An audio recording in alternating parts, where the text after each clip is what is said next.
As I've seen this video, this woman spent 4 million naira renovating a rental apartment. Size, cabinet, wardrobe, POPs, selling. In fact, she poured out her heart and savings to it.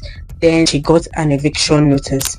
It's heartbreaking, and honestly, I feel for her because the emotional and financial pain is real. This is exactly why I preach about having a legal agreement before you spend heavy amounts of money on somebody else's property. Now, in my earliest video, I had said this clearly: if you're going to renovate a rental apartment, there should be a clause for it. A clause that says you're allowed to renovate. A clause that says you'll be compensated if the tenancy agreement ends early, and then a clause that says you won't be arbitrarily evicted after improving on this property, because without this you are just beautifying someone else's house for free.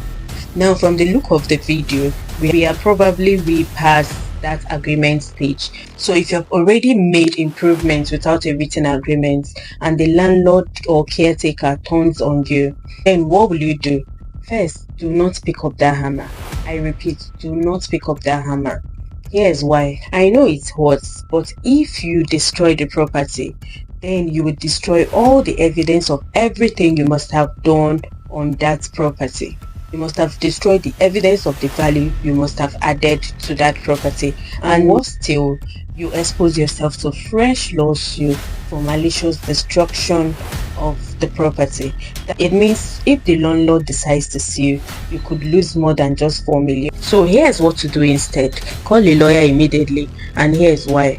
Because even if you have received the eviction notice, a lawyer can review the notice for any errors or legal faults, help you file a claim under unjust enrichment. That is, that the landlord is benefiting from your own loss, which is not allowed to do under law, and you damages for emotional and financial loss, because that is what you're going through. Again, this lawyer can help you seek compensation and negotiate refund using the receipts, photos, and other proof showing the value you expended on that property. And finally, a lawyer can pause the eviction processes using court injunction, which can help you plan, take a breather, and recoup from the entire shock and trauma. However, all of this becomes harder or impossible if you allow your emotion ruin the case.